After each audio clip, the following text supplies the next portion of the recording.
Hey, bite. Hold on that. Hesitant, you know, because he's a big fan of the book. You never know, right? But I sat there and was like, this. Kerouac would be happy. He'd be proud. And I know my opinion means nothing, but I'm going to say it anyway. On the opposite. Yeah. Keep on rolling. Yeah. Exactly. No, I'm just coming to you all the time. Everything's fantastic.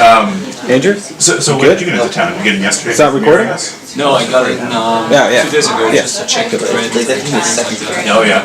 One of those. Oh, well, it's shortened from Con, isn't it? It's a little cut it a little bit. Yeah, it's a little bit. What did you cut before you rolled? No, nothing much. We did mostly polish and try to find the essence of certain scenes. We had just finished like 2 days prior to Cannes, and and the mix was like a temp mix and things like that for Cannes. So we needed to have a little bit more breath time to go through this, and it was really great. I had experienced that once with Motorcycle Diaries, where I polished the film also between Sundance and Cannes. It was great to be able to finish. Right, I love that dance scene. That's what made, like, I don't know, just you saw the joy in that scene. It really summed up the movie really well. Yeah. Also, there's the extras in that, in that scene and in most scenes of the film, they cease to be in a position where they're part of something that is being registered, and they enter into the scene itself, becomes a real party where you're just capturing something. So well, that speaks to you as a director, doesn't it? Being able to, or I guess the 80s at that point, talking to the extras. No. To try to organize that, you talk to them, you show images. We projected there's a party in Shadows, the Cassavetes film. It's quite wonderful, and well, let's talk about that. You show that in the boot camp, right? Yeah. Are we rolling? Yeah. Okay. Well, let's start there then, with the boot camp. So you put this cast through an intense period of time, going through, like you're saying, Shadows and a whole bunch of beatnik films, or I guess pre-beatnik films. Yeah, like there's Shirley Clark, who came a little bit before. Shirley Clark, who came before who actually is one of the first directors to start the new wave of New York films, and she was very, very influenced by jazz as well as Kerouac was. And so we screened those. We screened a number of films about jazz, and we invited very wonderful guys like Barry Gifford, who wrote an oral biography of Kerouac, which is Garrett just mentioned that. Yeah, astounding. Is because he got to interview all the most of the characters when they were alive, and he recollects, each one of them recollects the same scene from different angles, and it's a little bit, I don't know if you remember Rashomon by Kurosawa, where it's a film where one scene is described by different characters in a completely different manner. Okay. And it's this is the quality that really emerges is from Barry Gifford's book. You understand that reality is much more complex than you thought it would be. So the boot camp was what allowed us to understand the complexities of that group and the mechanics within that nurtured it. I had also done a documentary for 4 intense years, going through the same routes that Kerouac took, originally, and also having the privilege to talk to, such great poets of his generation like Lawrence Ferlinghetti or Michael McClure and Diane de Prima, Gary Snyder, and also really cool cats like Wim Wenders or David Byrne, who were influenced by Kerouac. And this led to 100 hours of recorded material that were then transformed into a documentary that we edited rapidly to share with the actors. And all of that was really inducive to trying to find collectively the film that we wanted to shoot. There was one common denominator to that group, which was our passion for On the Road, for the book and for what it meant. And I think we're all in love both with the content and the form. That is, it's one of the most extraordinary books about youth and the transition into adulthood, with all the pain that comes with it.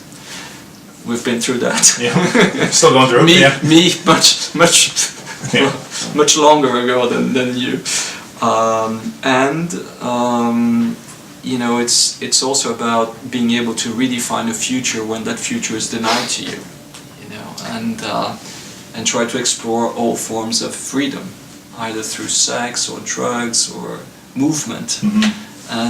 And I think that we were all in love with that, but also in love with the improvisational style of the writing and the belief in intuition, you know, that is really at the heart of the book. And we, during that boot camp period, we tried to elucubrate on that and see how we could find that improvisational quality in the scenes that we would shoot, and how we could be faithful not only to the content of the book but to its form.